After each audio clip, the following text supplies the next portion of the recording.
4 de julho de 2015.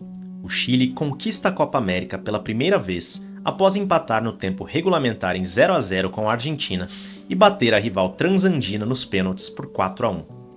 O país explode em festa. Comandada por um argentino, Jorge Sampaoli, a geração de Alexis Sánchez, Arturo Vidal, Cláudio Bravo e Gary Medel finalmente tira o país da sua eterna busca por títulos.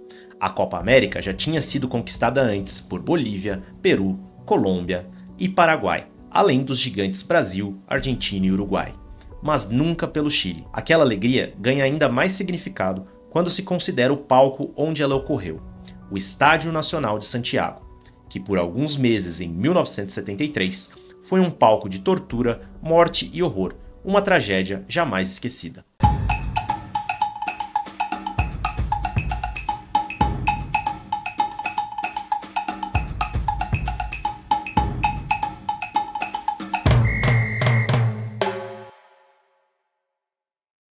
Olá, eu sou Aurélio Araújo e hoje no Copa Além da Copa vamos contar uma das páginas mais tristes da história do futebol sul-americano. Mas antes, queria te lembrar que o Copa Além da Copa começou como um podcast que está disponível nas melhores plataformas.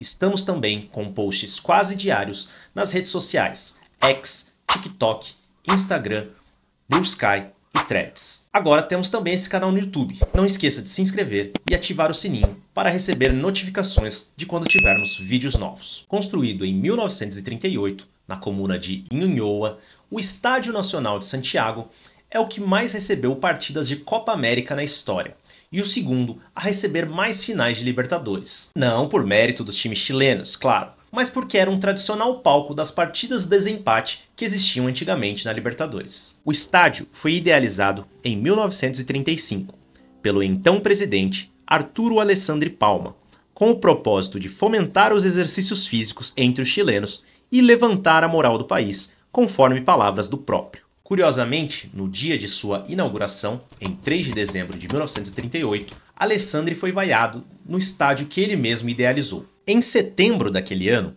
um grupo de jovens nazistas chilenos tentou tomar o poder por meio de um golpe de Estado fracassado. Depois de rendidos pelos militares, eles foram executados. O caso ficou conhecido como a Matança do Seguro Obreiro e fez com que Arturo Alessandri fosse vaiado na abertura do seu grande projeto esportivo. Mas hoje, a fama do estádio reverbera mais pelo que foi feito dele nos anos 70. Antes, precisamos voltar um pouco na história para falar disso. Para as eleições presidenciais chilenas de 1970, houve uma novidade.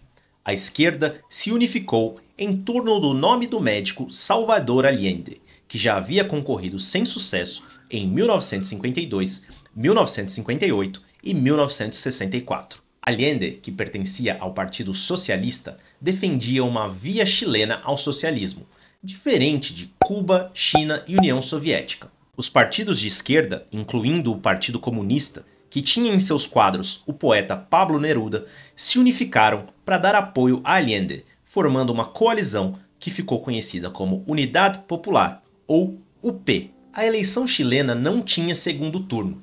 Bastava ter a maioria dos votos e se estava eleito. Quando Allende saiu triunfante das urnas, com 1% a mais de votos do que Jorge Alessandri, ex-presidente e filho de Arturo Alessandri, um alarme acendeu na Casa Branca. Era o primeiro presidente socialista eleito na América Latina. A oposição até buscou uma forma de invalidar os resultados. Uma das táticas era pedir que as Forças Armadas dessem um golpe. Qualquer semelhança com o Brasil de 2022 é mera coincidência.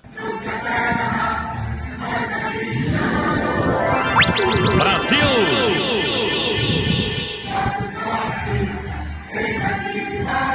Mas o general que estava à frente do exército, René Schneider, defendia seguir a Constituição chilena. Logo, estava a favor de que Allende assumisse o cargo para o qual havia sido o mais votado. Em 22 de outubro de 1970, 2 outros generais chilenos, a mando da CIA, organizaram um atentado contra René Schneider. A ideia era sequestrá-lo, mas houve uma troca de tiros e Schneider foi baleado, morrendo no hospital dias depois. Aquilo gerou o efeito contrário do que eles desejavam. Houve uma onda de simpatia por Allende e ele teve a sua eleição reconhecida pelo Congresso. A Unidade Popular ainda teria um grande triunfo nas eleições municipais do Chile de 1971, mostrando que o apoio ao presidente Allende continuava forte, mas sua popularidade foi lentamente sendo erodida. Um dos problemas era a violência política. Pelas ruas do Chile, não era incomum que grupos de esquerda e direita se enfrentassem. Além disso, a CIA, que não havia conseguido impedir que Allende chegasse ao poder, continuou agindo para desestabilizar seu governo. Nada disso é teoria da conspiração.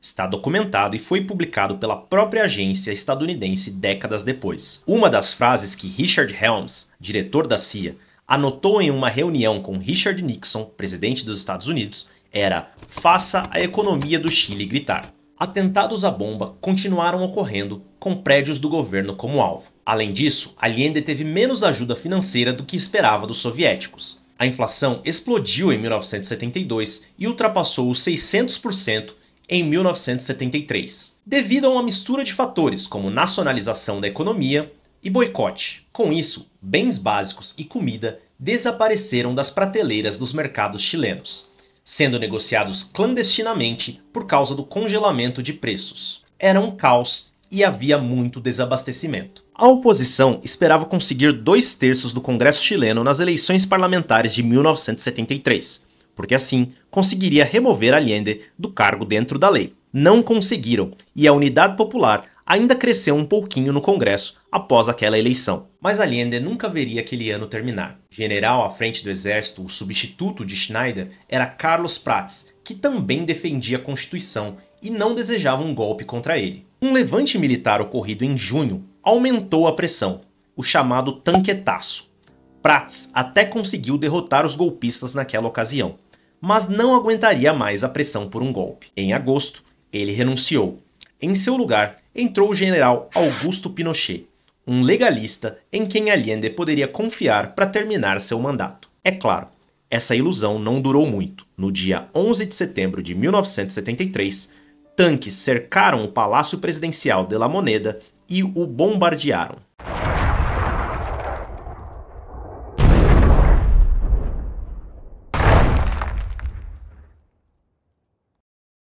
Salvador Allende, que estava ali dentro trabalhando, como num dia normal, fez um último discurso no rádio ao povo chileno e, para evitar se render aos militares, tirou a própria vida. Uma junta militar tomou o poder e, a partir dali, o Chile adentrava 16 anos de ditadura. E é aí que o futebol entra nessa história de maneira torta.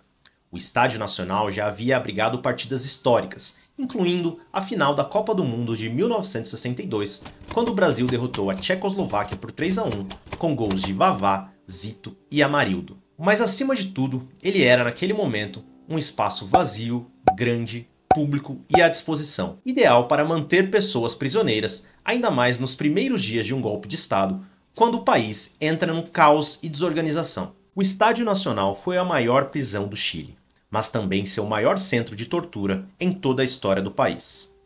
Os órgãos de repressão da ditadura, a DINA, que era a polícia secreta, e a CNI, que era a agência de inteligência, deixavam de alguma forma tudo documentado, todos os horrores que faziam. Mas o Estádio Nacional não, era um lugar descentralizado, do qual ainda hoje se sabe muito pouco em comparação às outras prisões militares da época. Tudo o que sabemos é fruto de investigação de jornalistas e historiadores, além de relatos dos próprios ex-prisioneiros. Por exemplo, não sabemos ao certo quantas pessoas estiveram em algum momento presas no Estádio Nacional. A junta militar falava em 7.000. O ex-diretor da DINA já disse que eram 9.000, mas os presos dizem que o número real talvez estivesse mais próximo do dobro disso. E quantos foram mortos ali? A Comissão da Verdade do Chile conseguiu confirmar 41 mortes, mas o número real pode ser dezenas de vezes maiores. Afinal, muita coisa não foi registrada. Às vezes as pessoas eram mortas ali e tinham seus corpos desovados em outros lugares. Vamos começar pelo que de fato sabemos. Entre setembro e novembro de 1973, logo após o golpe, o Estádio Nacional foi utilizado não como um campo de futebol, mas como uma prisão clandestina para onde milhares de pessoas, entre chilenos, estrangeiros, homens, mulheres, menores de idade, velhos, estudantes, operários, camponeses, funcionários públicos, etc., foram enviados e mantidos. Quando o golpe foi decretado, o Chile entrou em estado de sítio. O país, como dissemos, já não era tão organizado sob Allende, e estava ainda pior depois do golpe. Os militares decidiram então que em Santiago, a capital e cidade mais populosa, precisariam de duas grandes prisões, o Estádio Chile e o Estádio Nacional. Apesar do nome, o Estádio Chile estava mais para um complexo poliesportivo do que para um estádio de futebol. Ali, em 1969, o cantor Víctor Jara havia vencido o Festival de la Nueva Canción Chilena, muito similar aos festivais de canções que havia no Brasil na mesma época. Por uma coincidência cruel, Jara, um militante do Partido Comunista, foi preso e enviado ao próprio Estádio Chile. Ali, foi torturado e teve suas mãos quebradas para que nunca mais voltasse a tocar violão. Ele nunca sairia dali. Foi assassinado com mais de 40 disparos.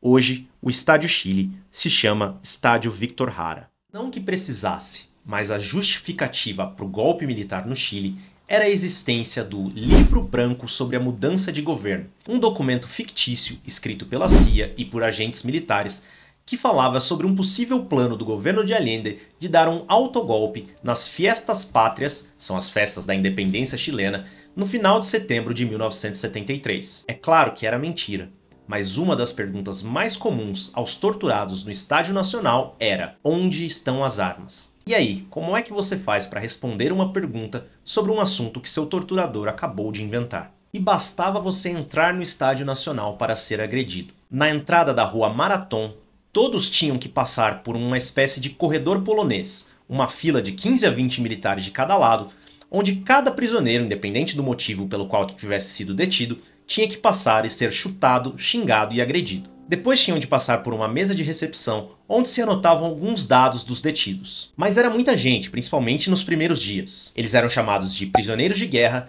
e colocados em vestiários superlotados com até 160 pessoas. Os banheiros eram imundos e fétidos, sem ventilação. Nunca houve visitação permitida, exceto em 4 de novembro, quando a prisão clandestina do Estádio Nacional estava sendo desmontada. Pela falta de transparência das autoridades, muitos passaram por ali e nunca ficaremos sabendo disso. Fato é que nunca foi divulgada uma lista completa de quem de fato esteve preso ali. As poucas fotos que nós temos que comprovam que o Estádio Nacional foi utilizado como prisão durante a ditadura militar são dos raros momentos em que a imprensa foi liberada para visitar. Claro, sempre sem nenhum contato com os prisioneiros. Elas serviam mais como uma operação de limpar a barra dos militares e mostrar que eles deixavam até os detentos tomar ar nas arquibancadas. E no meio de tudo isso, havia a questão do futebol. O Chile tinha participado de algumas Copas do Mundo e até conseguir o terceiro lugar, sua melhor colocação na história, sediando o torneio em 1962. Mas não era nem de longe a melhor seleção sul-americana. Porém, como o Brasil foi campeão mundial em 1970, ele estava classificado automaticamente à Copa da Alemanha Ocidental de 1974. E aí se abria uma nova vaga em disputa nas eliminatórias sul-americanas que o Chile tinha condições de garantir. Os chilenos caíram num grupo com Peru e Venezuela, e os venezuelanos desistiram da disputa. O Peru bateu o Chile por 2-0 em Lima e depois perdeu para o Chile por 2-0 em Santiago, no mesmo Estádio Nacional, antes do golpe, em maio de 1973. Na partida desempate, em campo neutro em Montevidéu, deu Chile. A seleção poderia então disputar uma vaga na repescagem intercontinental, mas o adversário seria justamente a União Soviética. Dias depois do golpe, em 26 de setembro, os soviéticos receberam os chilenos em Moscou e empataram em 0-0. A volta estava prevista para novembro. Mas como jogar no Estádio Nacional se o mundo inteiro já sabia que o Chile estava usando aquele espaço como prisão improvisada? A União Soviética inclusive tinha rompido relações diplomáticas com o Chile após o golpe. E até Hugo Lepe, ex-jogador do Colo-Colo e que fez parte da seleção chilena de 62, havia passado como prisioneiro no Estádio Nacional. Ele foi liberado por intervenção de Chamaco Valdés, capitão da seleção chilena, que intercedeu junto ao governo. A União Soviética se recusava a jogar em Santiago. Cartolas chilenos chegaram a propor levar o jogo para Viña del Mar, o que os soviéticos aceitaram, mas chegou a ordem do governo. Ou a partida seria jogada em Santiago, ou não seria jogada. O governo chileno contou com a ajuda da FIFA para garantir que o Estádio Nacional tinha condições de receber a partida. Abílio da Almeida, brasileiro e vice-presidente da FIFA, visitou o estádio e disse que ele estava apto para o jogo. Falou em entrevista coletiva que o Chile era vítima de notícias mentirosas na Europa, da mesma forma que o Brasil da ditadura militar também havia sido. A União Soviética cravou, não viria ao Chile para jogar a partida. Ela dizia que o Estádio Nacional tinha sido transformado em campo de concentração, tortura e execução, e que os esportistas soviéticos não poderiam entrar num campo manchado com o sangue de patriotas chilenos. Mas o Chile entrou mesmo assim. Era 21 de novembro e a prisão improvisada do estádio havia sido desmontada algumas semanas antes. Chamaco Valdés foi escolhido para marcar um gol simbólico, sem adversário em campo, para confirmar a vitória chilena por WO. Uma vitória dentro de campo, uma vergonha assombrosa fora dele. A ditadura de Augusto Pinochet se manteria no poder até 1990, até perder um plebiscito sobre sua continuidade de forma surpreendente. Sobre isso, recomendamos o filme chileno No, de Pablo Larraín. A partida entre Chile e União Soviética foi decisiva para que a ditadura decidisse desativar o Estádio Nacional como prisão. Mas isso não quer dizer que as pessoas foram liberadas. Alguns até foram, outros foram simplesmente transferidos para o Estádio Chile ou enviados para outras prisões no interior. Desde então, o estádio passou por reformas, que apagaram as marcas dos horrores ali vividos. Menos na escotilha número 8, onde as condições se mantiveram intactas. Desde 2010, ela é aberta à visitação pública. Ali, a única alteração foi a inscrição de uma frase: "Um povo sem memória é um povo sem futuro". Em 2015, quando o Chile conquistou a Copa América lá, 10 anos atrás, finalmente o estádio serviu ao seu propósito original: elevar a moral da população chilena. A maior parte das informações desse vídeo veio do livro Terrorismo de Estádio, da jornalista Pascale Bonnefoy Miralles. Além disso, nós temos um episódio do podcast só sobre a ditadura chilena e o esporte, que recomendamos muito que você ouça. É mais completo que esse vídeo. O link está na descrição do vídeo. E assim, chegamos ao final de mais um vídeo do Copa Além da Copa. Por favor, não deixe de dar o seu like, se inscrever no canal e ativar as notificações. Siga-nos também em todas as nossas redes sociais. Até a próxima! Aí deu tempo. Ufa!